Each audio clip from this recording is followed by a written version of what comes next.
Hi everyone, Kairi here, and welcome back to part 2 of Little Izuku and the League of Villains by ATiredAndDeadWriter on AO3. The link will be in the description below. I couldn't just leave him there, a voice rang out, angry. What'd you bring him here for? He's a hostage, isn't he? If the first voice was mad, the second one was scary. Of course not. He's a kid. He doesn't even remember stuff we've done, let alone what he's done, the first voice exclaimed. He was all alone, and I couldn't just leave him there like the people who did that to me. Shoot, you know he's already been reported missing, right? A third voice chimed in, lower, but in a strangely feminine way. We are not keeping him, the second voice huffed firmly.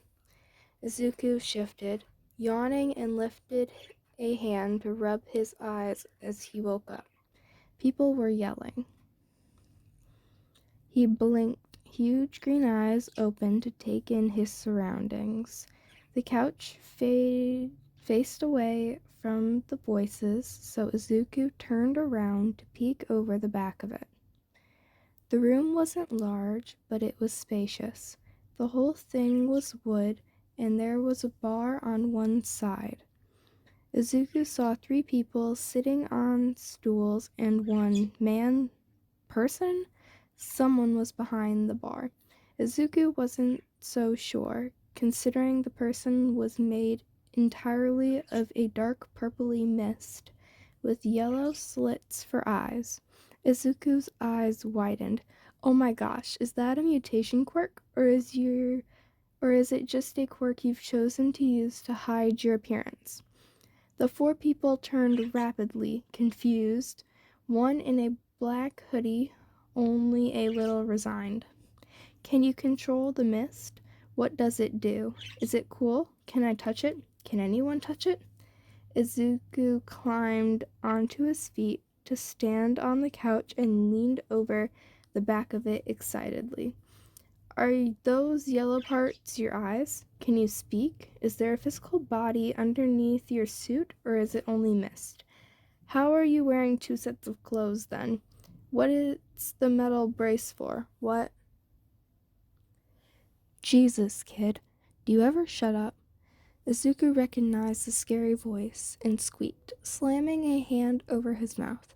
Izuku felt flashes of heat and phantom burns, and he curled in on himself. Sorry, he mumbled, hiding his face. I know it's creepy and annoying. He resisted crying, and he sat back down, wilting. I just think quirks are cool. The man stood to walk around the couch, crouching in front of him. Izuku shifted to face the man, his back to the others in the room. Oh yeah? What about this? The man lifted a hand, and Izuku's vision was full of blue. Fire danced in the man's hands, vast and beautiful. As the heat brushed his face, Izuku was mesmerized. Whoa, Izuku watched, eyes shining, and couldn't help but think of the orange he remembered. It's not orange, he said helpfully. The man huffed. No, my quirk is called cremation. My fire is so hot it burns blue. He then extinguished the flame, and Izuku saw red-tinged skin left behind. You're hurt. Izuku's tiny hand grasped the purple, marred hand and examined the red flesh. Burns hurt a lot. The man frowned. Yeah, you get burned ever? Izuku nodded absently, tracing the angry flesh on the man's palm and wishing he could fix it. All the time. He doesn't like that I don't have a quirk, Izuku admitted, then paused. He? Who's he? Izuku froze at the tone and looked up to see the man's face was contorted into an expression Izuku couldn't help recognizing as anger and pure hatred. Izuku squeaked and withdrew. No one. Izuku cringed and felt bad for not answering.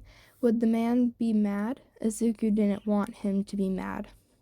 Hey, I'm not gonna hurt you. Izuku uncurled a little to see intense blue eyes in the same purple marred face. Is someone hurting you?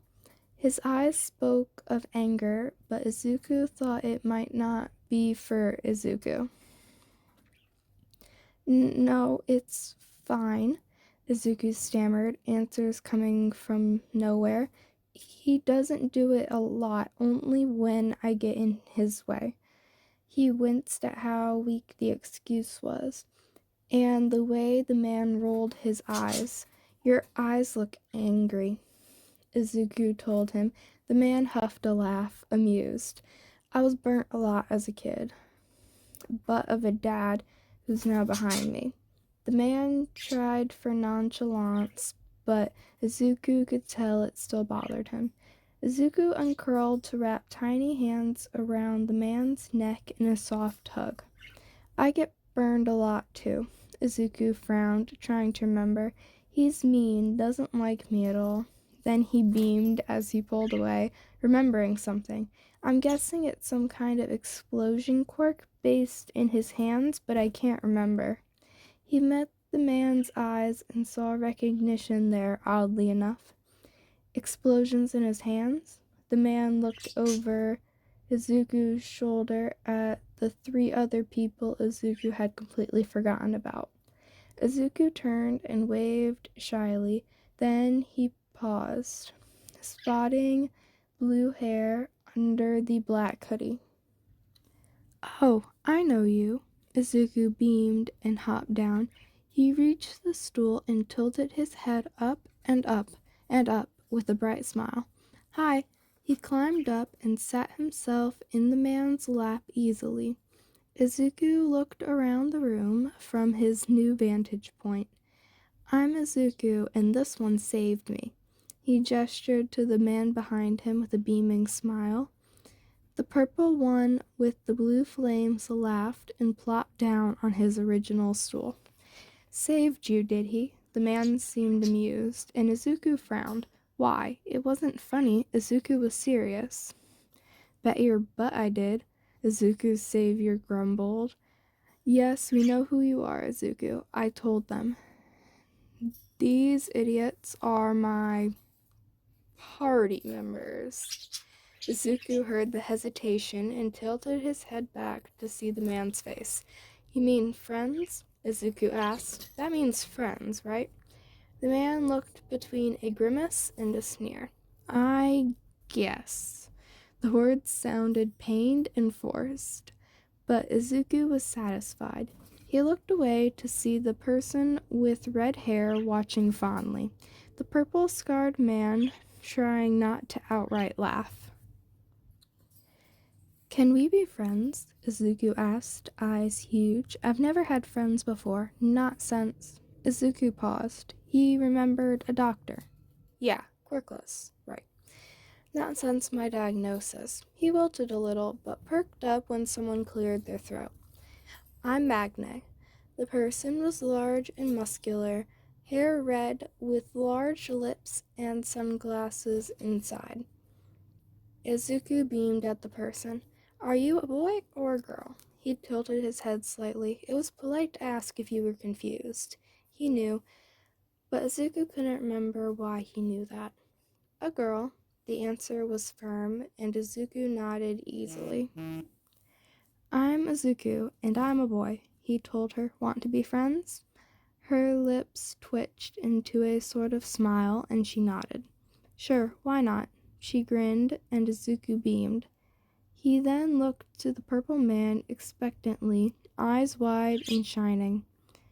Well, I'm Dabi, the man waved. That's pretty much it. Sure, we can be friends, I guess. Izuku nodded happily. I'm Izuku, everyone laughed, but Izuku didn't mind. He had friends now. He tilted his head back once again to the man he was sitting on and waited. His neck hurt a little, but he didn't care. Red eyes trained on him, and Izuku smiled. Shigaraki Tomura, the man mumbled. Are we friends, Mura? Izuku asked happily. Dabi and Magne burst out laughing, and Tomura looked ready to self-destruct. Sure, Izuku. Izuku couldn't stop smiling as he looked back at the last person. Izuku waved and waited like the rest. I am Kurogiri. We can be friends. The voice was deep and vaguely far away sounding. Izuku smiled so hard his cheeks started to hurt. I'm Izuku. Are you a boy or a girl? A boy, like you, Kurogiri said, making Izuku smile. I'm so happy to meet you. Your quirk looks so cool. Izuku grinned before turning himself all the way around to face Tomura. Can I see yours? It's 5-finger contact based, right? Probably something you don't like using since I haven't seen you touch a single thing. Does it work on objects then, or just people? Would it affect me through my clothes? He paused, wondering if anyone was going to stop him. He glanced cautiously over at Dabi, but the man said nothing, merely nodded to Izuku. It's called decay. Izuku snapped his head back to see Tomura reaching for a short glass that rested on the bar. 5 fingers and gone. He pressed his fingers down onto the cup, which turned to dust in front of Izuku's very eyes. Izuku leaned forward in awe, reaching over to touch the pile of dust. So cool, Izuku muttered, letting the ash fall through his fingers. How fast does it work? Can it travel through the ground? Could it take down a whole building? Could it level a city if it had enough time? He placed a hand on his chin as he mumbled.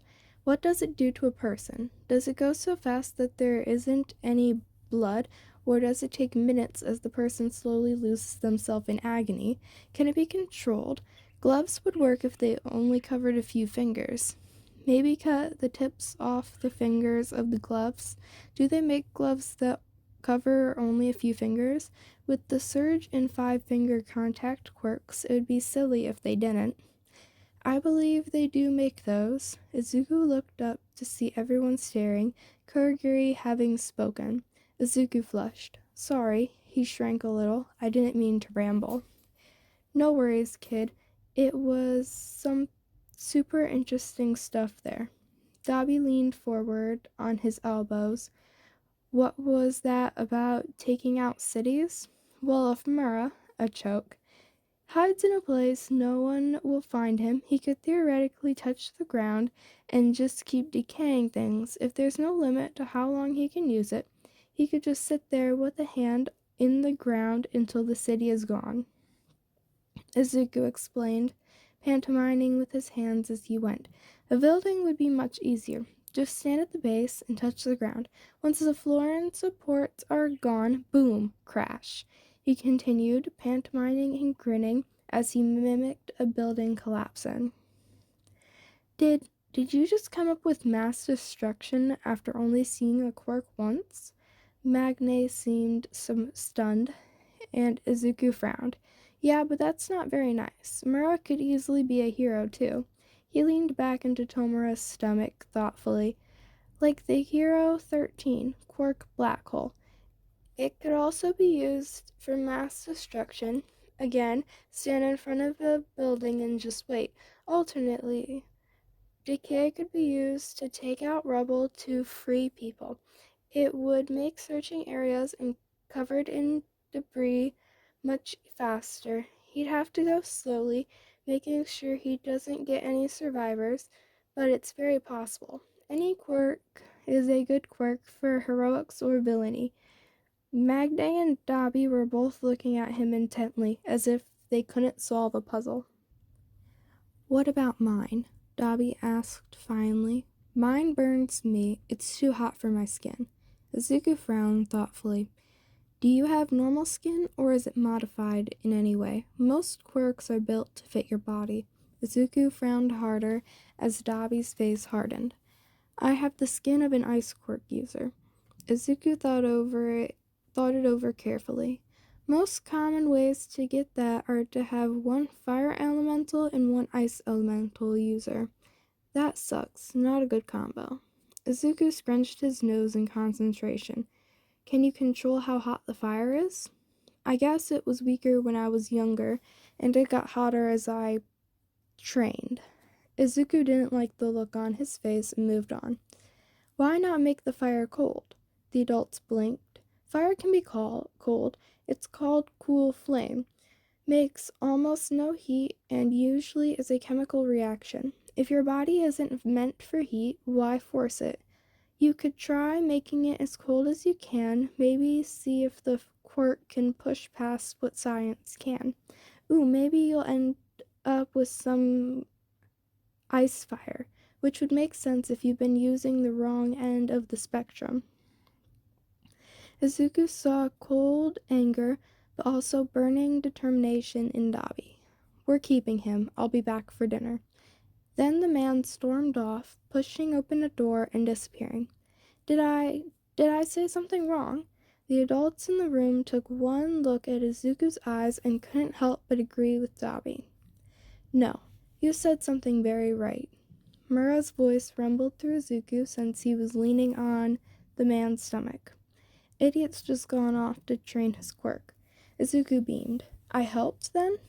He resisted bouncing. Magne grinned at him. Yeah, kid, good work. Want to hear about my quirk? She moved to Dabi's stool, which was closer, and leaned forward with an elbow on her knee. Of course I do. Izuku's eyes sparkled as he leaned forward too. Well, it's called magnetism. Izuku listened with rapt attention. I can use my quirk on both women and men, but they polarize in opposite directions. I can grab multiple people at once, but opposite charges attract towards one another, while two of the same charge repel each other. Can you pull them towards yourself? Izuku asked for clarification. I use my giant magnet for that. She grinned. A support item? Izuku asked, interest piqued. That's so cool. What does it do? You said it's a magnet? Was it made specifically for your quirk? Is it big? Can I see it? Does it pull every charge to you or just one type? He realized he was squirming with excitement when 3 fingers touched his shoulder and he stilled. He sent Tomura an apologetic smile. It's huge and I carry it on my shoulder, Magne answered. It's mostly a weapon, but yeah, it's a support item, I guess. I can pull girls towards it only, and my quirk doesn't work on myself. Izuku nods, fingers itching for a notebook at her answers, then froze, wondering where that thought came from. He'd had it once before, in the mall. Izuku. He tilted his head back to look at Tomura, who was watching him intently. You good? I just remembered something, that's all, Izuku smiled. I want a notebook. You did mention you wanted one at the mall, Tomura nodded. You have a notebook? Magne asked. Izuku turned to her and frowned. I don't know. I think so. He tilted his head and glared at the ceiling. I can't remember. I have little flashes of things, and sometimes words come out of my mouth before I actually know where they came from. What sorts of things do you mean? Tomura sounded unhappy for some reason. Izuku looked at him, trying to reassure him. I'm okay, Mura. See? Izuku grinned for him. I get colors and things. Before Dabi asked if I got burned, I didn't remember the boy with the explosion quirk at all. But then it just came out of my mouth like I knew it all along. He beamed at Tomura, who looked deep in thought. If I started asking you things, do you think you'd remember? Maybe we can try. Izuku beamed. They were testing something. Okay, what do you know about UA? Tomura asked. Izuku giggled. It's my dream school. I want to be a hero, even though everyone says I can't. His smile fell, and he shook it off. But All Might went there. He's gone now, but the principal's name is Nezu, and he has an intelligence quirk. All the teachers are pro-heroes, too. He beamed at Tomura, who just nodded. Izuku, he turned to Magne attentively. Can you tell me about your quirk? Izuku frowned. I don't have one. The doctor says I never will. My friend says I'll never be a hero, and so does Mom. He then froze. He had a mom? Tell me about your friend. Izuku tried to focus. He has the explosion quirk. He's my age, and he's going to be a hero. He's mean, though. He calls me a name and says I'll never be a hero. He saw sparks in his vision and angry, proud voices in his head. If he covered his ears, would they go away? Izuku tried it, but they didn't go away, no matter how hard he pressed. Izuku fingers brushed his forehead, and Izuku slowly let go of his ears and opened his eyes. When had he closed them? Yes, Mura, he said, blinking as the loud voice faded. Did you remember something? Izuku nodded, frowning. He yells a lot. He's loud, loud as his hands. Izuku scrambled to remember harder. He says my name when it's written looks different. It looks like something else. He couldn't remember and made a noise of frustration. Was the name Deku? Izuku blinked and then beamed at Tomura.